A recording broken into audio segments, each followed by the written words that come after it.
can I ask you, when you had those early experiences as a teenager, being arrested and being in the cells and then, being charged and convicted for these crimes, Laura, had you had previous experience of the police in your life as a younger person? Did that shape your expectations? Did it shape your interactions in any way? Completely, because the police seemed to want to hold me accountable for any mistake I make, yet they came to my house several times when I was a child and saw my mum beaten, covered in blood, us with bruises, marks, and I think, you know my mum's just got out of hospital for a fractured skull. You know social services are involved, yet he says nothing's happened and you just walk out the door. Even though a child picked up the phone and rang 999. With the police, it always felt like there was always wanting to catch me out or doing something wrong or arrest me for something. But when people were actually physically and at times sexually abusing me, where were they then? Where were they when I was gang raped and they said that it was my word against 3 men's and it wouldn't really be worth me taking it to court? These as early experiences, I never wanted to. Once the day I rang the police and asked for them to come and help, because the police wouldn't help me. Unfortunately, that was the day I decided that if anything ever happened, I'd look after myself. Because there's more. If I relied on them to keep me alive, or even to keep me safe, you can't even rely on that.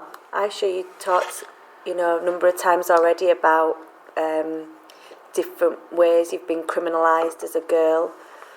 Do you have kind of more thoughts about, those interactions with the police, whether ones you've already spoke about or other ones? Well, in terms of the care home, it's like they phone the police just because they can. It's like they know the police will come. It's supposed to be like a home environment in that care home. But the majority of things that you'd be arrested for in a care home, you would not be arrested for at home. So they want you to act like it's a home and you're at home and stuff like that, but they don't treat it like that. When I tried to commit suicide because I was sexually assaulted, I was arrested. So I don't know if you remember, but I met Darren off the bat just before this happened. I was sat in the living room and I picked up a ladle, like a big spoon, and I said to one of the staff members, they said something annoying, and I can't remember what they said, but I held the spoon and I said, if you carry on, I'll stab you with this, and it was literally a spoon. Armed police ran through the door, should I say, literally pointing a gun at me, and they was like, right, you're under arrest for threats to kill. I was arrested, moved care home again. When I talk about it now, how do you figure that out? How old are you at that point? I was 14. How do you get to that? What do you mean?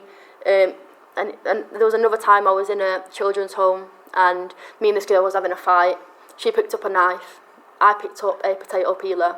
She went to stab me with the knife, but I stabbed her first. The police came, no questions were asked, I was arrested. But even though it was in self-defence, I was the one that was arrested. She wasn't.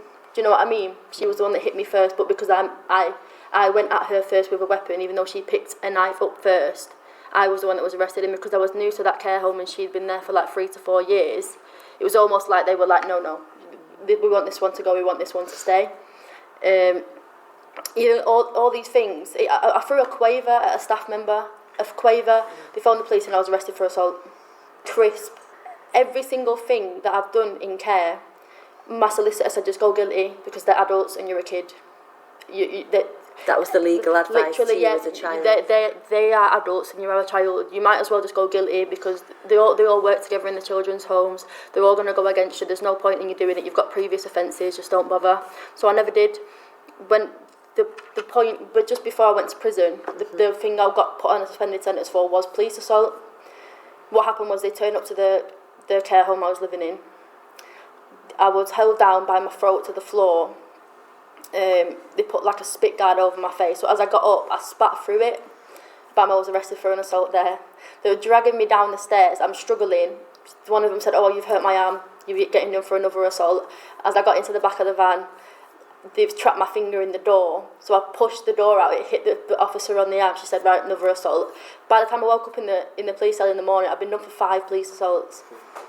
But I'm not genuinely if you think about what an actual assault is, I've not actually assaulted anybody. And that was the reason for me actually going to prison.